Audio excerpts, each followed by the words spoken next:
All right, welcome everyone. Monday night, Parsha in my life. So let's see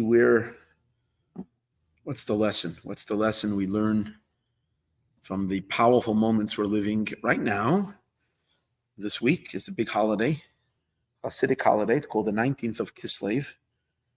It's the day that the first Chabad Rebbe came out of his imprisonment, where he was locked up for 53 days with very, very serious accusations. And this goes back 225 years ago. He was released in 1798 after libelous accusations were slander that he's kind of conspiring to overthrow the Tsar and the government. These slander was said against him, largely against him, by Jews that didn't understand the Chassidic way. Chassidism was a new Torah. It was a new method of serving God. It's the same Torah, but it started revealing a much deeper light of Torah. And there were those who got very jittery about it. They believed that this is messing with traditional Judaism.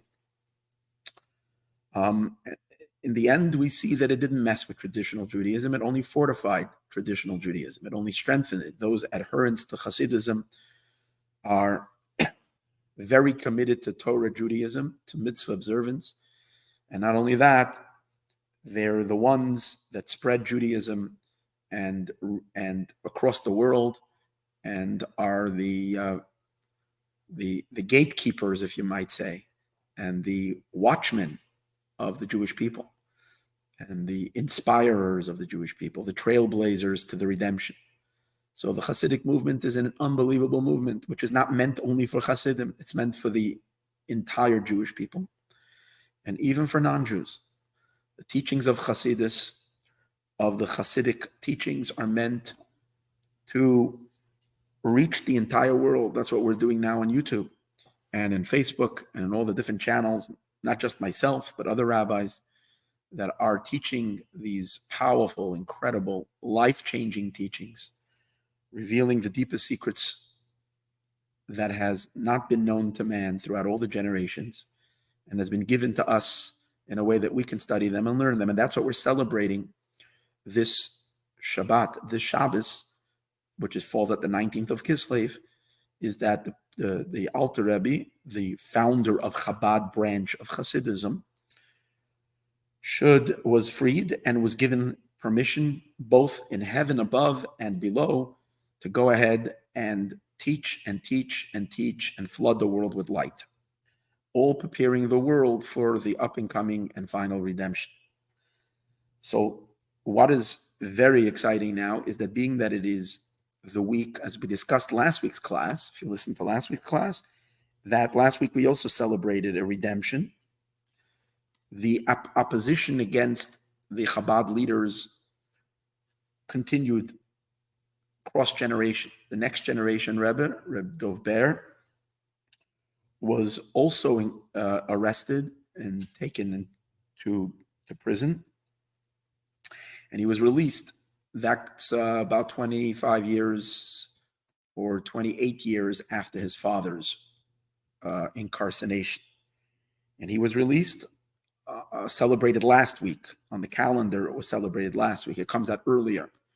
So what we're in right now is in between the two releases of these two great saintly people who taught enormous godly Torah to the world, and they're coming out of their captivity, of their imprisonment.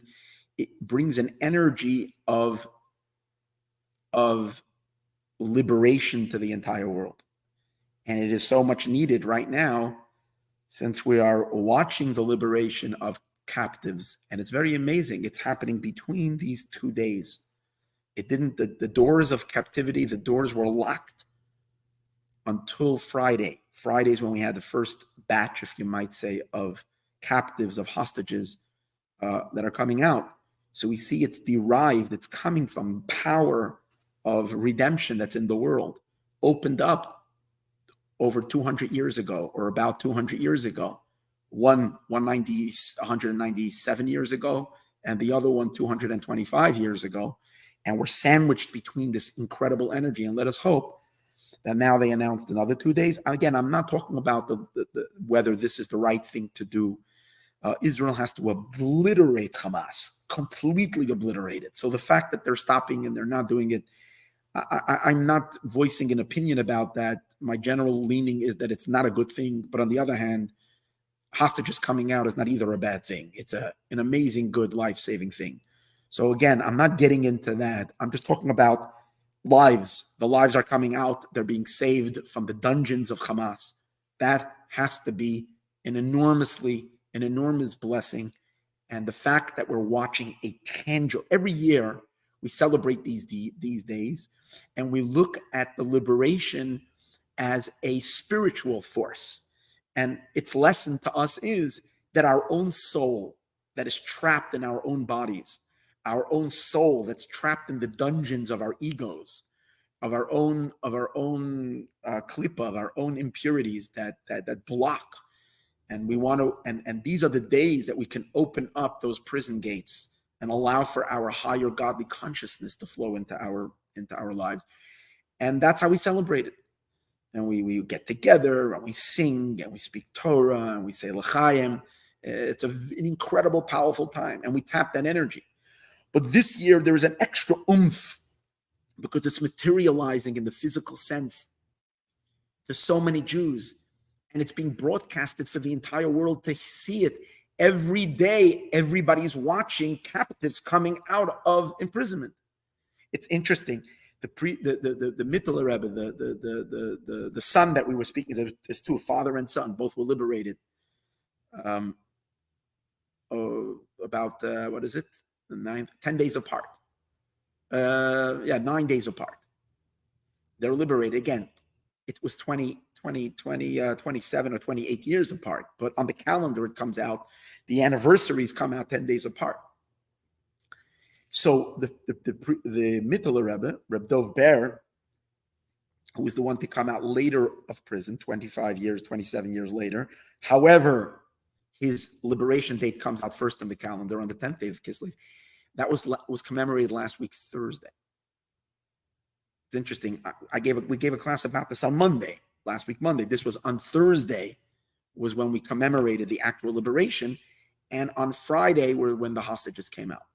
And they continued coming out on Saturday, on Sunday, and now on Monday. Now they're extending, hopefully all will be out tonight without any wheeling and dealing in some miraculous way. This is what we're looking for. We're looking for the miracles. Now, I mentioned last week that this year is the year of Pada. When the Alter Rebbe came out of jail, and I mentioned this in last week's class, and I will mention it again, is that last week and this, again, both the redemptions of these two giants, spiritual giants, both of them occurred while they were saying Psalms, and they were saying chapter 54 in Psalms. Chapter 54.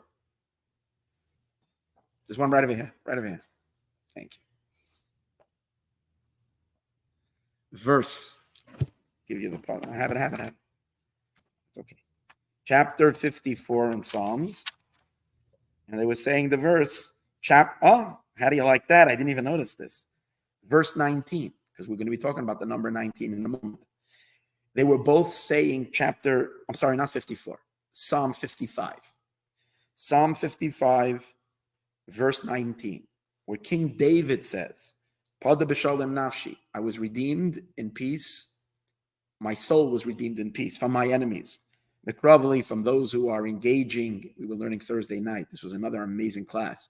We were learning Thursday night, those who are doing hand-to-hand combat with me, those that are wrestling with me, similar to Jacob, who we find him this week in the Torah portion, Yaakov, Parshas Vayishlach. He's wrestling, literally entangled with an angel of Esau, right? That's Jacob and Esau fighting. So this type of war, King David is fighting with people that were very close to him, family members and others who were his father-in-law. His son came after him, and then all kinds of other enemies. And God was with me publicly. With the masses, he was with me. Or as the sages say, even the masses meaning even the people that were against me in the past have now joined and are routing for me.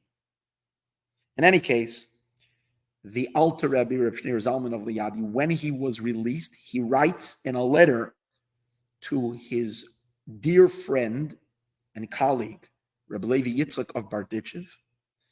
He says this in a personal letter to him. He's writing about what happened to him. And he says, Kisha Karisi, when I read Pasuk Zebet Tehillim, this Pasuk, Pada B'Sholem Nafshi, Bekravli, before, he emphasizes, before I started the next verse, Yatsasi B'Sholem Ma'Hashem Sholem, I went out in peace from the God of peace. Now his son, we have a tradition, when he was liberated, he was also in the midst of saying the same verse as his father. We discussed why, how does it happen last week in last week's class. So obviously this is like God's fingerprints written all over this, that the redemption of these two spiritual giants that open up redemption for the entire world, that are plugged into King David's redemption. And King David is the father of the ultimate redeemer, Mashiach. So you see how all these redemptions align. And the fact that we are watching this redemption happen in front of our eyes, this is the top news this week. And then, so it's all connected. It's all one redemption. That's why it's exciting. We're not just watching a sad situation and something nice is happening. Again, this is not a exile event, another dark moment in Jewish history, and a little comfort. We are watching a cosmic unfolding of the ultimate drama and plan of all of creation. It's happening in front of our eyes. And the fact that these padas, these redemptions, are taking place sandwiched between the two, and emphasizing more on the year of pada. What do I mean in the year of pada? The word pada, which is a Hebrew word for redeemed, the first two letters in Hebrew are pei daled. This year in the Hebrew calendar is Tafshin Pei Daled, counted 5784. Pei Daled, Pei is a number. Pei is a letter, but it's also a number. In the Hebrew alphabet, every letter is a number. So Pei Daled is 84. This year is 5,784 to creation, according to the Torah count. So the energy of Pedia, this is the year of Pada. Now, I was feeling this so strongly that on Rosh Hashanah by night, I was singing the Yutes Kislev Nigan in my house, Pada B'Shalom Nafshi. I was, and my kids were telling me, you should know that 4 years ago, on when we entered the 80s, Tafshin Pei, you were also singing Pada B'Shalom because you were saying that the Pays are Pada, are redemption. So you were singing Pada B'Shalom. So again, I was feeling it in my bones at the beginning of the year, although I did not expect and I did not anticipate that it should be so bittersweet. I was hoping it would be sweet, not bittersweet, that we're going to have to watch what we've witnessed in the last couple of months, the last month and a half, and see that. We are hoping God is planning a big compensation. One that is going to be so great that we will be able to say thank you for all that we've been through. And that's going to have to be unimaginably great, because that's a prophecy. That's a prophecy. The prophecy says, God says, when it will finally completely unfold, you will stand, every single one of you, and you will say, thank you for putting me through this, because the good that comes out of it is the ultimate good. Today, we can't comprehend. Today, it's not comprehensible because we don't know what means good. But if the prophet says that, then we can trust. In any case, Pada. So that's why I'd like to spend some time today talking about Pada. What's this energy of Pada B'Shalom Nafshi? Why is it that the Alter Rebbe comes out in the year of Pada?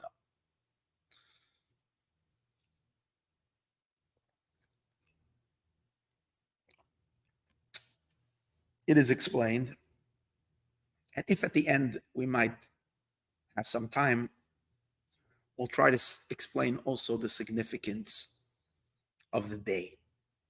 Meaning, the time of the month it comes out, of the month of Kislev, is the 19th of Kislev. That's the day that the Alter Rebbe comes out. You know what? Let's give you something cool to start with, and then we'll come to a deeper explanation on the subject. Because I'm afraid that if I just get into the depth of it, I will fail to give you the cool nuggets. So I'll give you some cool nuggets right now in the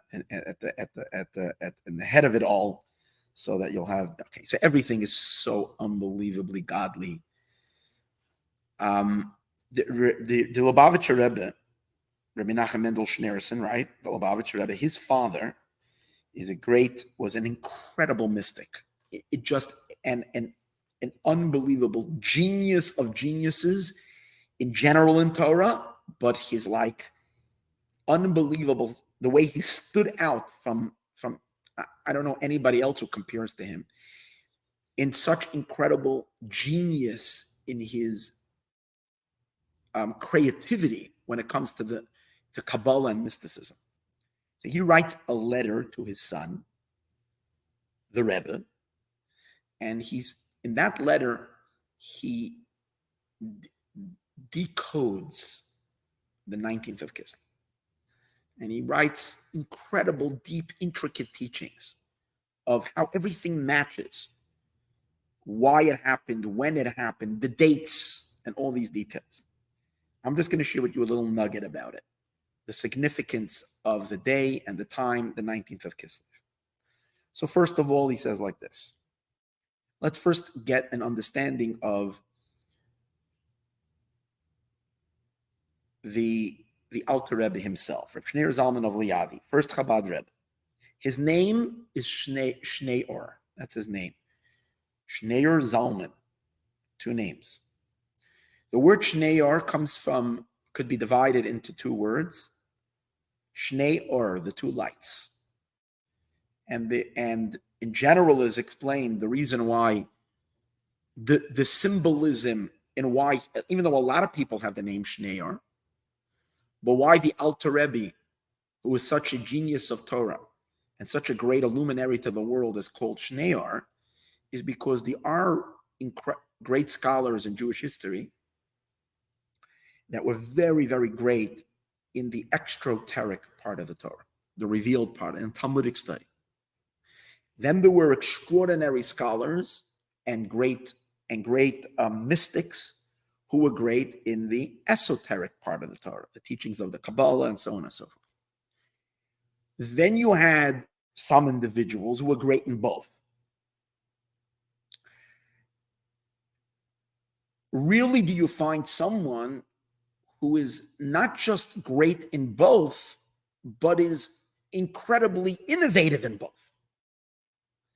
And is like genius of genius in both parts of Torah. And makes enormous contributions in both elements of Torah. Reb Shneir Zalman was one such scholar.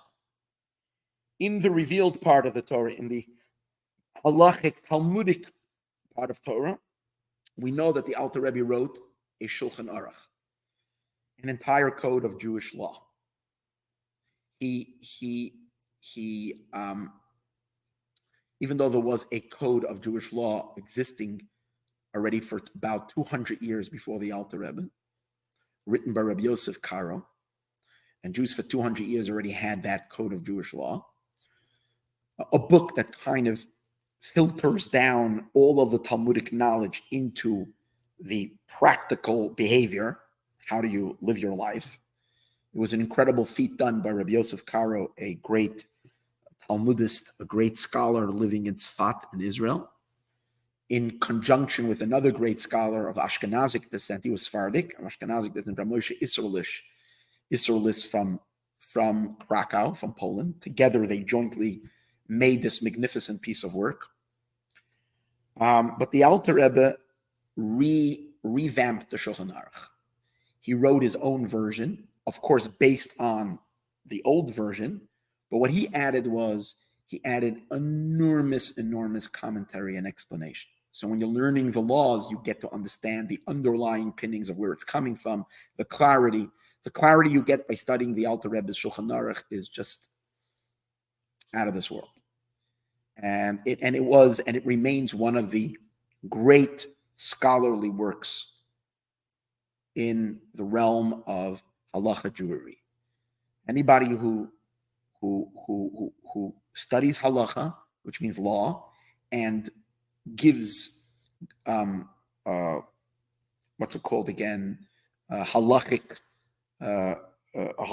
decisions, takes the Alter Rebbe into account. He's not the only one. There are others, but he's a very great cornerstone in halachic decision. At the same time, the Alter Rebbe issued countless works in the mysteries of the esoteric elements of Torah. Primarily, his fundamental book, the Book of Tanya, which the Book of Tanya is such a core, essential book to be in every Jewish library, but not just to be in the library, but to be studied. And it's the most revolutionary book. Definitely one of the most revolutionary books in all of history. It takes Judaism and completely flips it on its head by revealing such incredible depth, and based on that, changing the thinking. And it really did. It shifted the observance and the way people observe. And it's the same observance, but the emphasis, and changed the nature, I would say, of Jewish practice and Jewish observance in an incredible way, and invigorated it with such invigoration. And this is the great Book of Tanya, again, which is a book based on mysticism.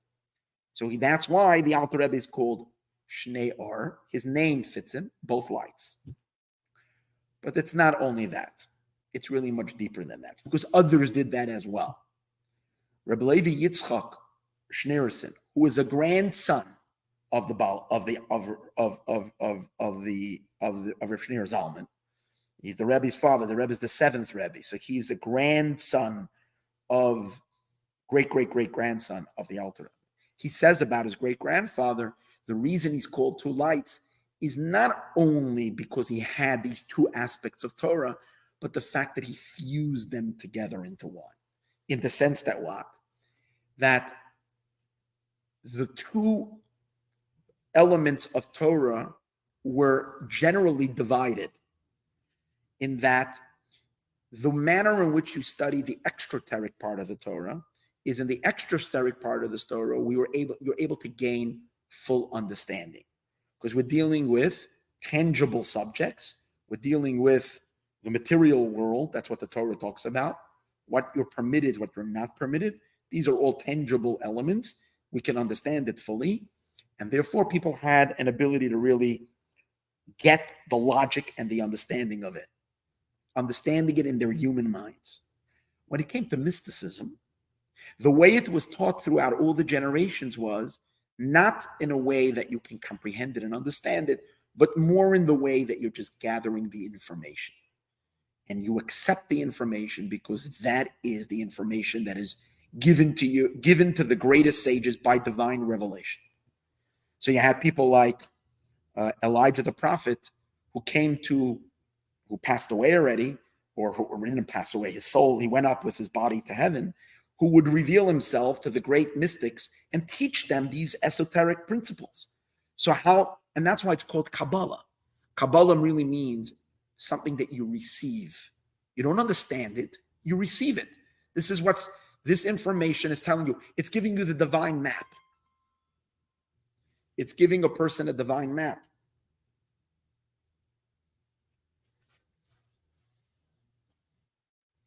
When we have the divine map, we know what the map is. We know there's this, that attribute, but there's no understanding. The Alter Rebbe took the hidden mystical part of the Torah and brought it into understanding in the same way that you can study the revealed part of the Torah. In that sense, he fused both elements of Torah.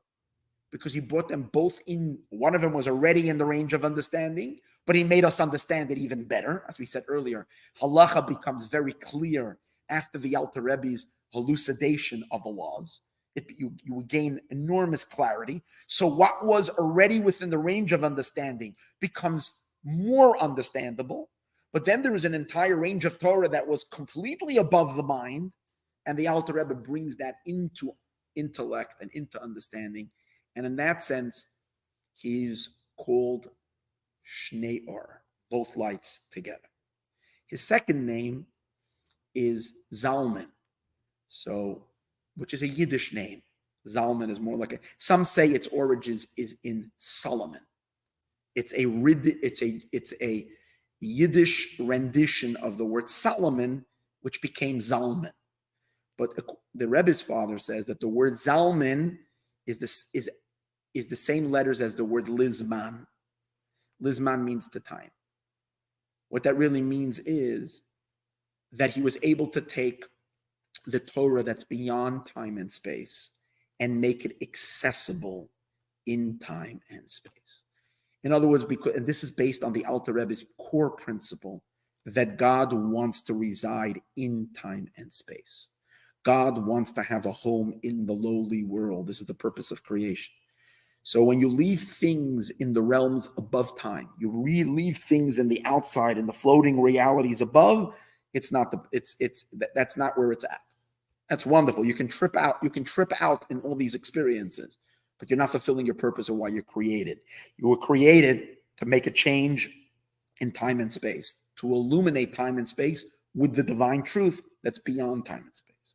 So what the Alter Rebbe did is he took these two powerful parts of the Torah, the extrateric and the esoteric elements of the Torah, and delivered them completely by putting them into intellect and understanding.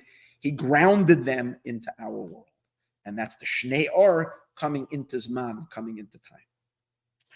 Now, whenever there is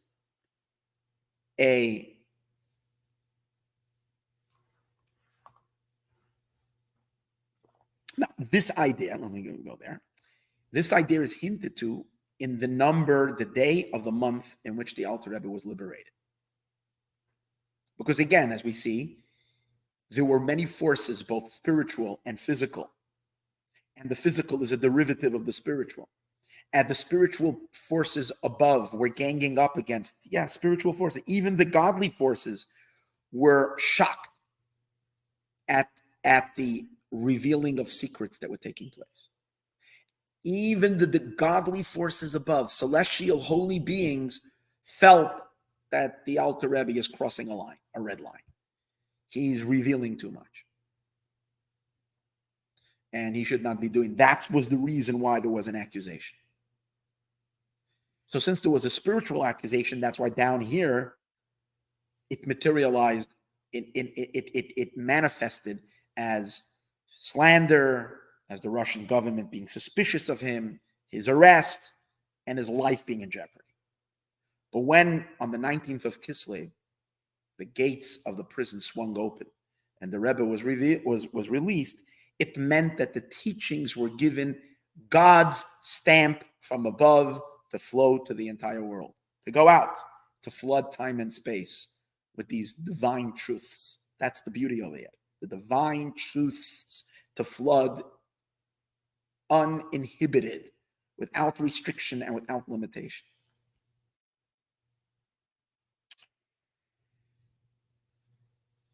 So now let's see how that is related to the date on two levels.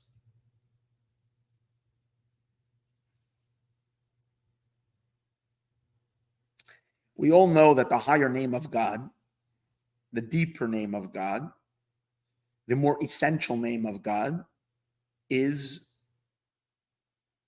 Havaya. Havaya is also, which we might refer to as the Tetragrammaton.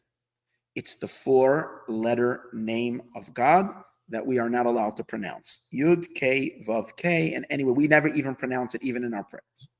It will only be pronounceable and revealable in the times of the Mashiach.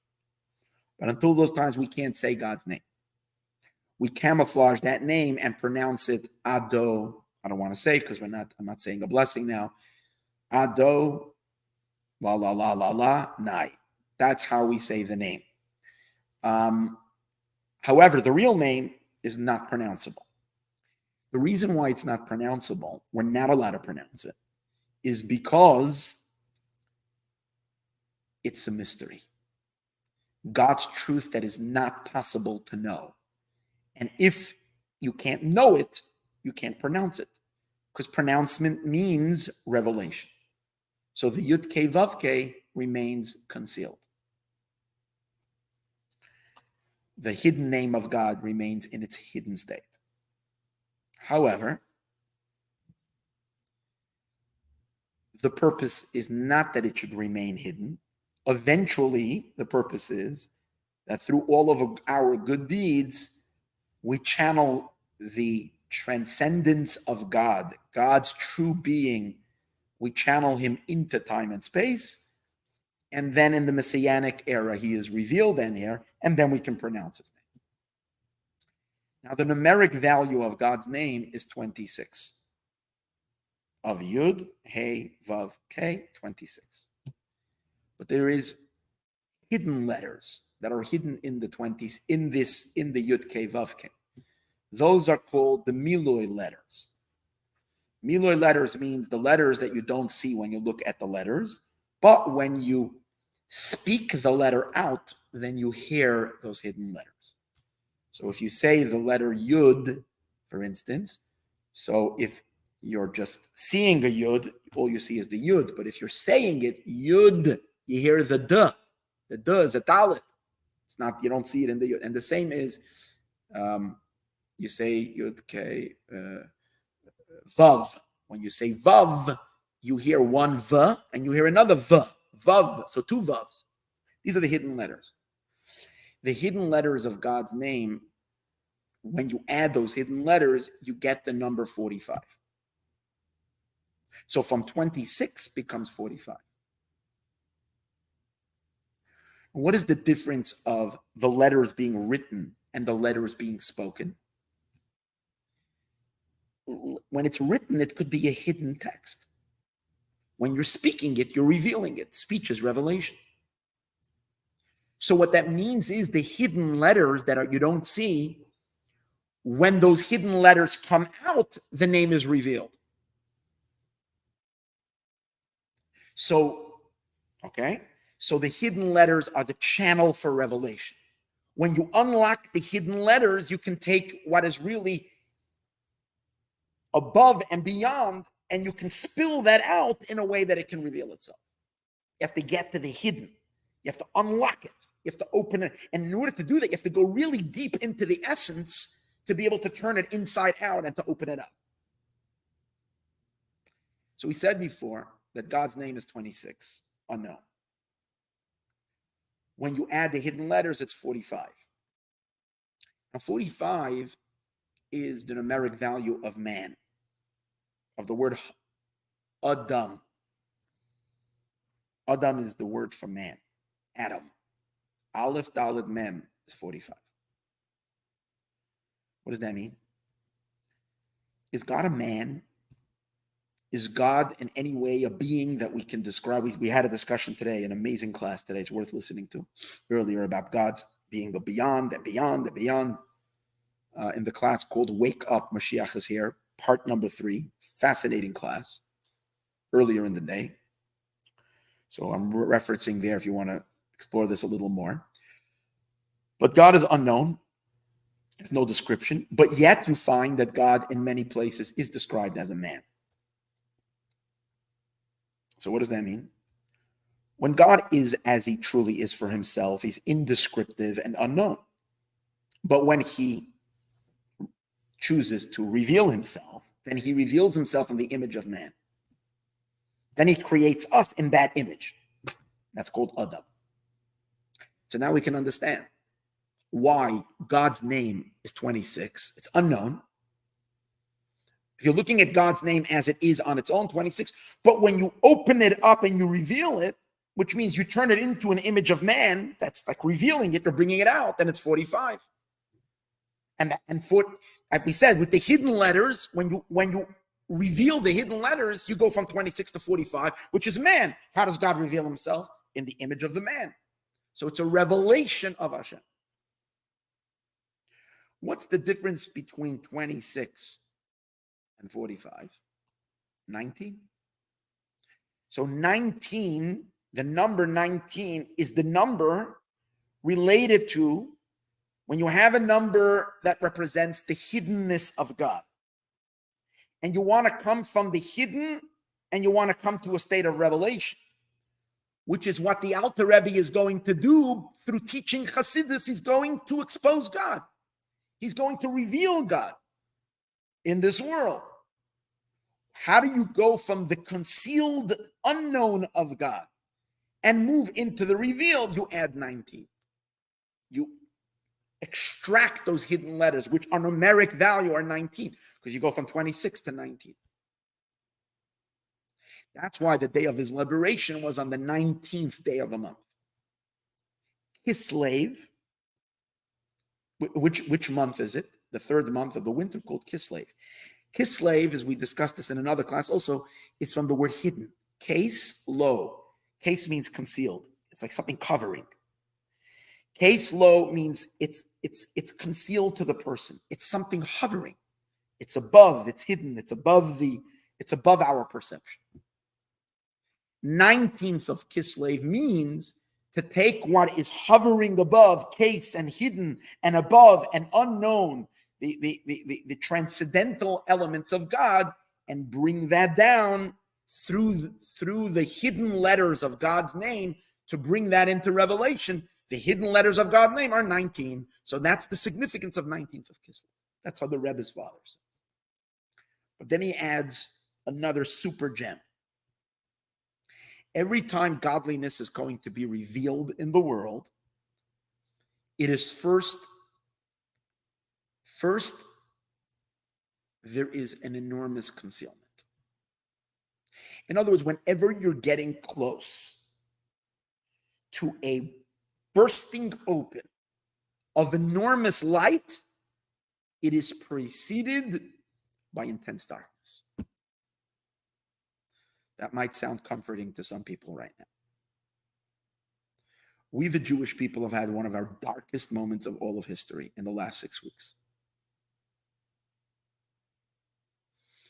And that is telling us that there is, oh boy, is there light coming our way. So before there is light, there is always darkness. So for example, the first incredible light that came to the world was when God gave the Torah to the world. But, Abraham, Isaac, and Jacob were all, and the patriarchs and the matriarchs were all incredible, great, righteous people. So why couldn't they go right away and go receive the Torah? Especially if they had the tribes. The Jewish people could have developed in Israel. They would have had a beautiful, beautiful, beautiful family. They would have educated their children in the ways of monotheism and the ethics and the morality and the kindness that Abraham was teaching. And we would have had the most beautiful, beautiful nation. And then Abraham and Isaac, they passed away, but they're the leaders of the Jewish people. Let's say Moses would be born, not in Egypt, but in Israel. And he would take the Jewish people into the desert, and we're going to meet God at Sinai, and everything would have been great. But it wasn't that way. What happened? The period of the patriarchs and the tribes and Sinai was interrupted by one of the darkest periods in Jewish history. 210 years of unspeakable brutality and suffering in Egyptian slavery. Why? The whole slavery is because before the light, there is pain and darkness. I'm not the one who designed the world, and I'm not here to give God excuses why he set it up this way. If I would have been there, maybe I would have told him to do it differently. I don't know if he would have listened to me. But that's just the reality. That's the way the system is set up. And seconds before the light, it gets even darker. And that's the reason why seconds before the Jews went out of Egypt, it became excruciatingly painful. Moses himself couldn't tolerate it.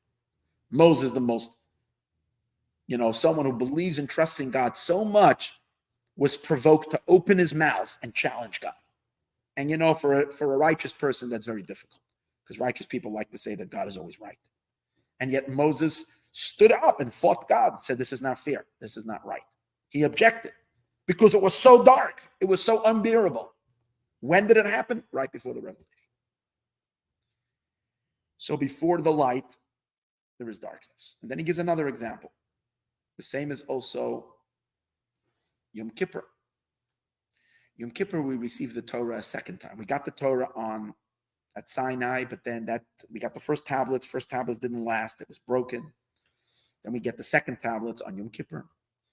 So we know that every year on Yom Kippur, which is the holiest day, a day of such light, and there needs to be a period of constriction, of a hard period before.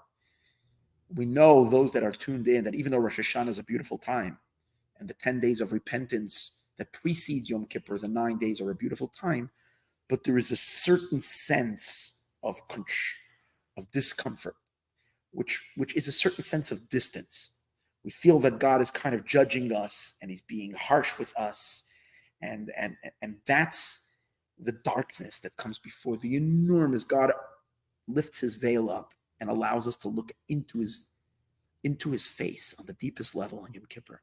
And he smiles to us and he gives us the second tablets. It's preceded also by a period of concealment. Then we have, in general, he says, Simchat Torah, which is the time of the greatest light. Sadly, this year there was such a disturbance. But Simchat Torah, which is the time of the greatest festivity, the entire period before that is called a time of God's left hand. Smolo tachas l'roshi. God extends his left hand before he brings us with his right hand on Sukkot and hugs us. There is a period of darkness.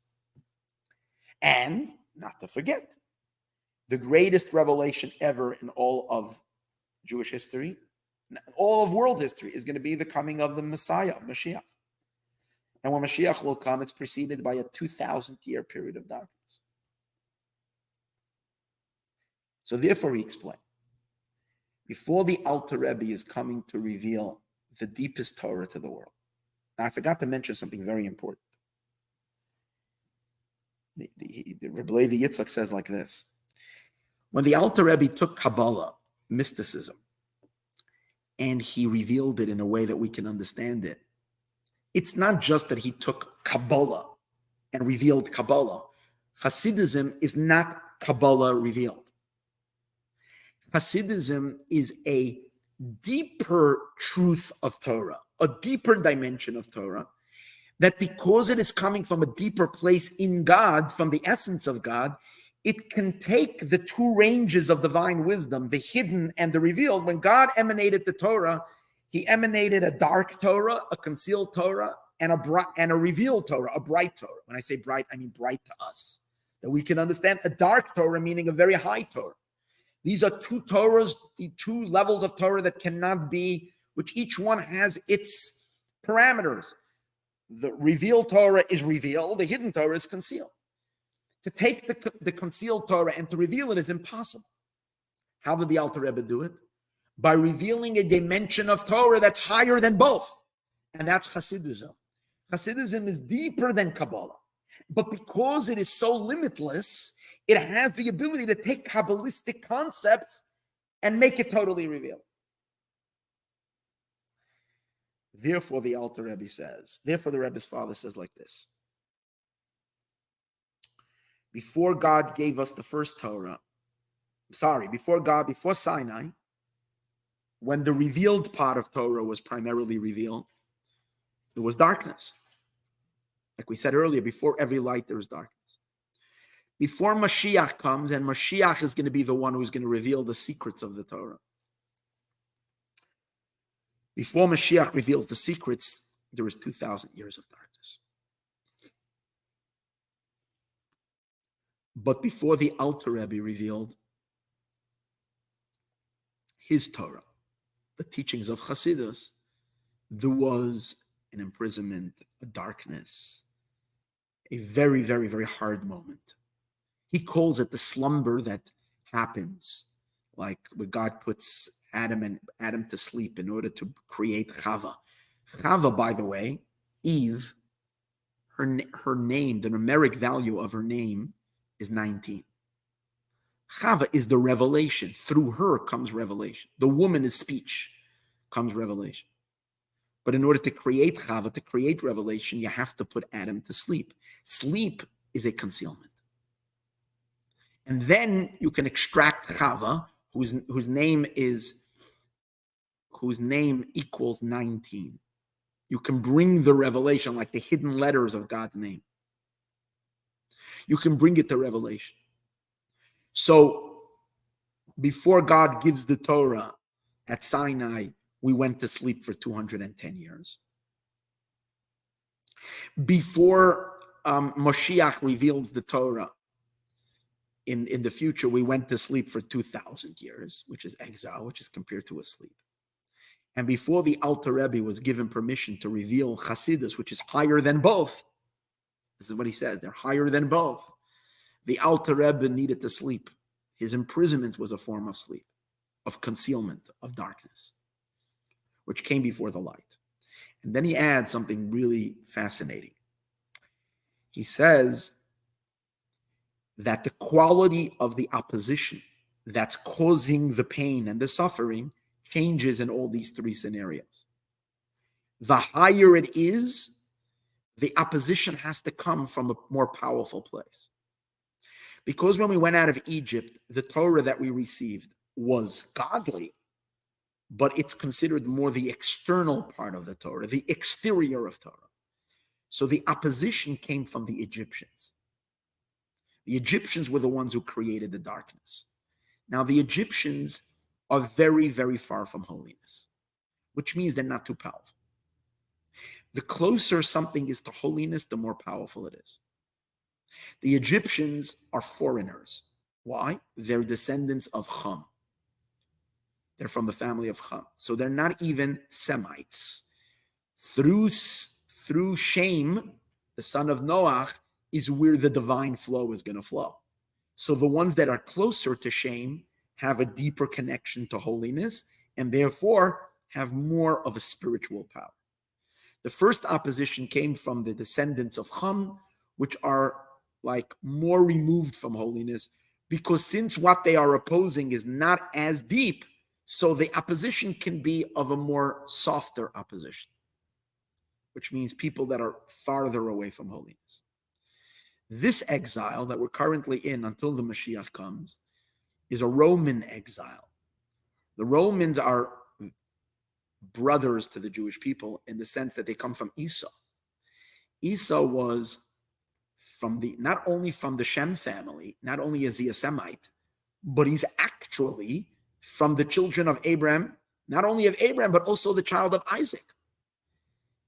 And he's not even from a different mother. He's from the same mother, from Rebecca. And he lived together with Jacob in the same womb, the brothers at birth. And he is the one who creates the darkness. Because the opposition must come from a more powerful place to oppose something of such holiness. Then he continues and he says, however, it's still an opposition coming from non-Jews. But before Chassidus can be revealed, the opposition has to come from even a deeper, godlier place. The force of darkness has to have so much energy. So it was Jews themselves who came and made the problem. They were the ones who offered the slander. They were the ones who wrote false libels. They got the Rebbe, the Alter Rebbe, arrested. Because the higher the Torah, the higher the light, the greater the opposition. Now watch this. We know that as a preparation for the Egyptian, we know that as a preparation for the giving of the Torah, after the darkness, first you have the darkness, and then comes the revelation. But in between the darkness and the revelation, you have to pass through a filter. This we discussed in the class that I put out last week called From the River to the Sea. No, it's actually called, it's called From the River to the Sea, and it says a Mashiach proclamation. That class, we discussed this idea that there are filters that filter godliness out. And in order to receive, in order for the godly light to come to the world, we have to open up the filter. And that was the significance of the Jewish people crossing the Red Sea. By crossing the Yam Suf, the sea, they were cracking open the filter. They tore open the filter. Now we know that the Red Sea, when it split into 12 passageways. Right? Because it says when there's a verse in Psalms that says, L'goizer Yamsuf ligzarim. God, I think it's Psalm 126. It says God splits the sea into splits. Doesn't say split, splits. Sages say that every tribe, there were 12 tribes, each tribe went through their own passageway.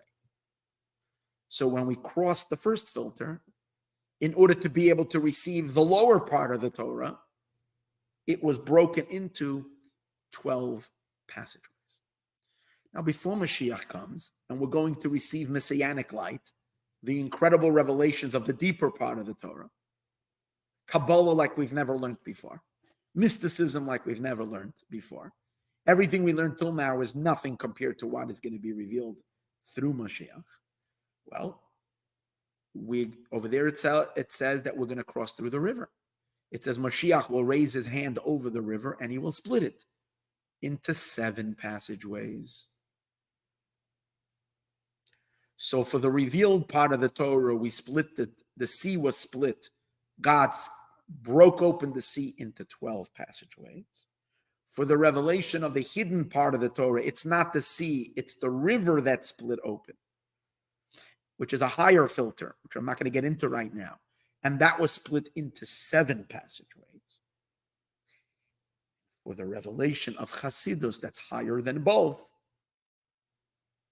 you take it converges both splits. 12 and 7 is 19. And that's the significance of the 19th of Kislev. Because this combines both splits, because it's meant to take the revealed and hidden Torah and merge them as one. So it has to have within it the splitting of both elements. That's how powerful the 19th of Kislev is.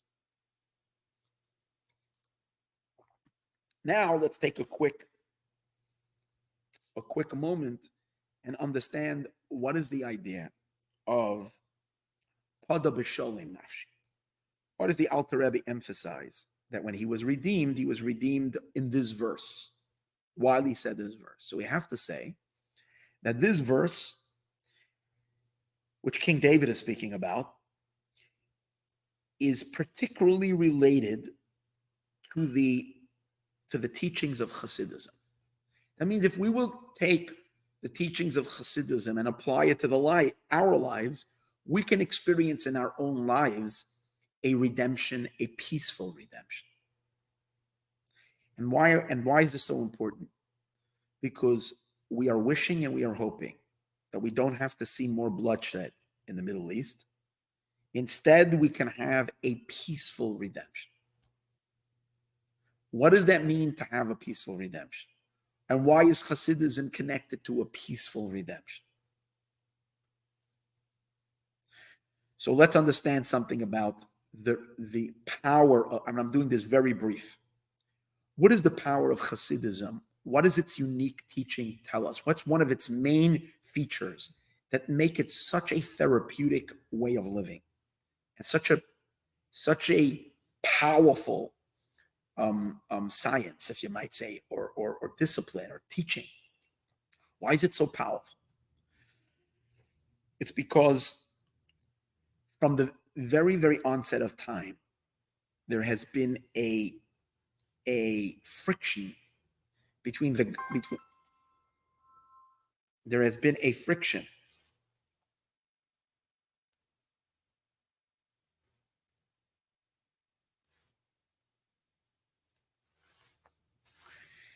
a friction between the physical and the material, the physical and the spiritual, the material and the within ourselves. It's the battle between our higher, godlier selves that is seeking to live a purposeful, meaningful life, a mindful existence, a spiritual life, a life that's God-centered.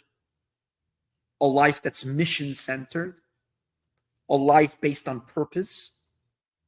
There's another side to ourselves. That's our animalistic, earthy, bodily side, which is into instant gratification and brute physical pleasure. And we all know that that's what tears us apart. That's the conflict. And generally, a person can choose any one of these lives. I mean, God gave free will to us. We can choose to engage in the spiritual or choose to engage in the physical. And basically, a person has to make a firm decision. Do I just want to live my life in this world and have a fun time, and life will be fun and meaningless, and I will chase every pleasure and enjoy every experience to the utmost, but not really in any way satisfying anything deep inside of me? Or will I pursue the godly? If I choose, and basically you have to choose one over the other. Most people can't get past their physical lives. So most people, without spiritual guidance, without hard work, end up falling into the traps of living a more or less meaningless existence, just pampering their physical bodies and ignoring their soul. Then there are some incredible heroes who recognize, now they identify immediately that there is a spiritual side to themselves, and they want to live that spiritual lives.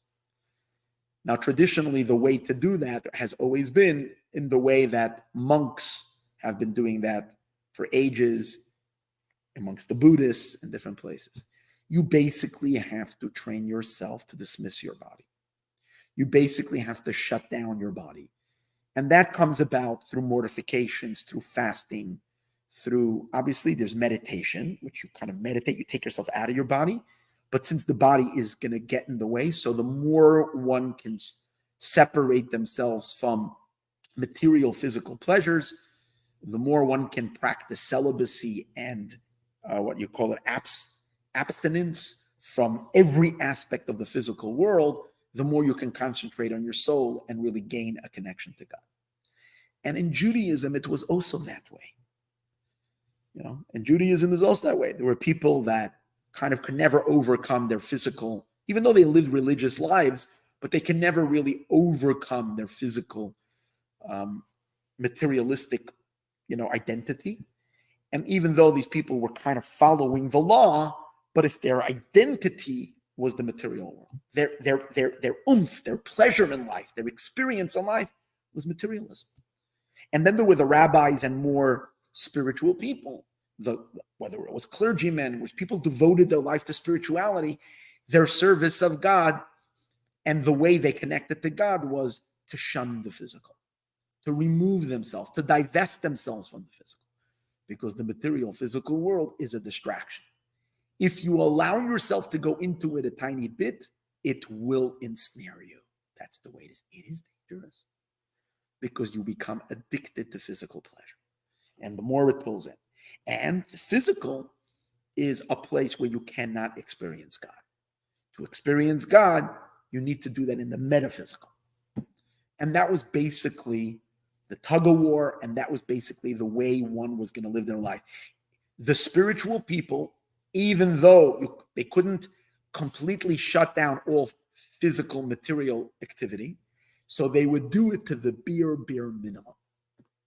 A little piece of bread, like the Talmud says, if you want to be a Torah scholar, sleep on the floor, eat a dry piece of bread, a little earthen cup of water, and that's how you study, and you're going to attain spiritual heights. And this was taken to an extreme by any serious-minded spiritual someone whose life, someone who made their soul their primary feature in their life. This is the way they acted. This was till Chassidism came along. And Chassidism revealed that God is in the spirit, that the very same God who's in the spirit is the God of matter as well. God is God of the material, and he's God of the spiritual. God is the reality of everything. And therefore, the physical is not a contradiction to God. God's truth permeates the physical world as well. And therefore, one does not have to run away from the physical. One has to look deeper into the physical world and learn how to live a life balanced of spiritual and physical, and infuse the spiritual into every single experience of the material physical world.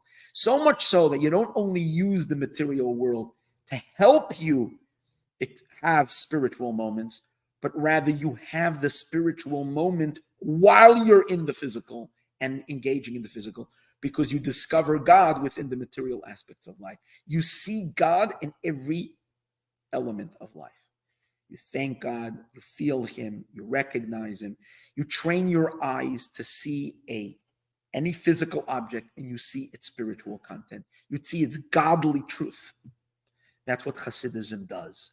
Because Chassidism gives us such a deep understanding of God, that God includes all realities. And the truth is, there's only one reality, and that is only one God. That's the primary teaching of Chassidism. Of all of Chassidism, the Alter Rebbe of Shneur Zalman of Liadi brings it down so clearly in a way that you can study it, learn it, understand it, and appreciate it in your mind till it becomes so much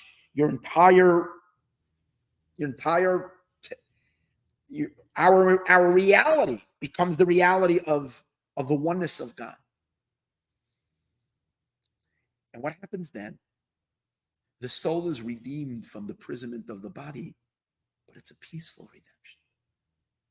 In other words, instead of having to beat your body up, instead of having to whack it down, instead of having to bury your physical life, you can embrace your physical life. You can live fully invested in the material, not as a glutton, because then that's pure material physicality without any spiritual content. You can live exercising control, but at the same time, allowing the physical experiences to be physical experiences, but in every single one, you recognize the unity of God. You can find Hashem in all aspects of material physical life. Experience God in everything. That was the contribution of Chassidism. And that's why what it does to the person is it redeems the soul from the web of the evil inclination, from the web of the entanglements of the material, but in a way that it gets the body itself and the material world to join the soul. So that means the ultimate peace. Your enemy is not dead on the floor. The enemy has switched over and become an ally. So I just want to apply this. We're watching a world where we feel there's so much against us, the Jewish people, and it's not a dream. It's not an imagination. We see millions of people in the world that so much support, amazing, so much support from across the world, marching with Israel, supporting Israel. But at the same time, there is so much lies. There is so much slander. There's so much evil. And there's so much hatred. We're waiting now for the redemption to happen. Let's hope, believe, and let's be certain that the redemption is not going to happen with a, God forbid, nuclear wipeout of all that is bad in this world. Not for that did we come down into this world, to have that ending. We didn't come into this world to have an apocalyptic ending where everybody dies, whoever is bad. That's not the purpose. The purpose is a sudden shift, a sudden, complete awakening, where suddenly that which was against us is embracing us. Suddenly we're able to see in those that are fighting us, to see the spark of potential of godliness there and bring that out. I'm not talking about the murderers and the killers. They must be wiped out because they're murderers and killers and they must be destroyed. I'm talking about this massive support that's in the world For that, can we expect and hope a transformation? Or do we insist that it has to be an eradication? I think Pada B'Shalom is teaching us God loves his world. The unity of God is everywhere and in everything. We want to see a Pada B'Shalom. The very forces that are seemingly attacking us on social media across the world will suddenly start changing their tone, will have such an awakening and such a clarity. Well, they will suddenly see things completely differently. They will honor, they will respect, they will celebrate the Jewish people, the Jewish message, the teachings of Torah will be embraced by all of humanity. We've already seen it because generally in the world, for most of our history, everybody was against us. There was no one on our side. Now we have at least half the world that is supporting us. So why can't it be that the other half will come along tomorrow? That's what we're waiting for in the Pada B'Shalom. How it's going to happen, I don't know. I don't have the answer. But that's the Mashiach I want to see. That's the Mashiach I'm looking for. May we merit to see that transformation today. Bezrat Hashem. Pada B'Shalom Nafshi.